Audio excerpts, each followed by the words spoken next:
AFC Asian cup বাছাই পর্ব খেলে সোমবার রাত ১:৩০টায় দেশে ফিরে বাংলাদেশ অনূর্ধ্ব-২০ নারী দলের সদস্যরা। লাওস থেকে ব্যাংকক হয়ে ঢাকায় পৌঁছে ফুটবলাররা।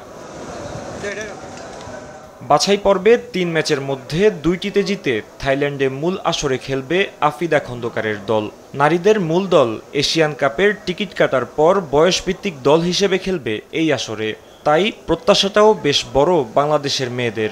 তবে এর জন্য নিজেদের স্কিলের আরও উন্নতির কথা জানান দলটির গোলরক্ষক। আমার মনে হয় যে আমরা কোয়ালিফাই করছি, এই ম্যাচটা খেলার যে এক্সপিরিয়েন্সটা এটা আমাদের নেক্সট রাউন্ডে কাজে লাগবে। তো ওদের সাথে যদি আমরা চিন্তা করি আমাদের একদম আকাশ পাতাল তফাৎ আমি মনে করি, যেহেতু সামনে সময় আছে সেকেন্ড রাউন্ডের আগে, ইনশাল্লাহ আমরা এগুলো নিয়ে কাজ করব। নারীদের মূল দলের পাশাপাশি অনূর্ধ্ব-২০ দলেরও অধিনায়কের দায়িত্বে আফিদা খন্দকার। দুটো দলই আবার খেলবে এশিয়ান কাপের মূল আসরে, তাই ধারাবাহিকতা রক্ষা করতে চান তিনি। এছাড়া বাফুফে থেকে পর্যাপ্ত সাপোর্ট পাবার কথাও জানান অধিনায়ক। আমাদের সামনে যে খেলাগুলো আসতেছে থাইল্যান্ডে, তারপরে অস্ট্রেলিয়াতে, তো সেটার জন্য আমাদের খুবই কাজে দিবে। আমি সাউথ কোরিয়ার সাথে যখন খেলছি তখন আমরা বুঝতে পারছি যে আমাদের কোন জায়গাগুলো দুর্বলতা আছে। যা চাওয়ার আমরা তো প্রেসিডেন্ট স্যারের কাছে অবশ্যই চাইছি, সে অবশ্যই চেষ্টা করতেছে আমাদের দেওয়ার জন্য।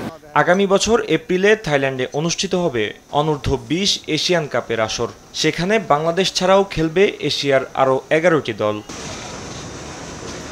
ফাহিম ইউসুফ, দেশ টিভি, ঢাকা।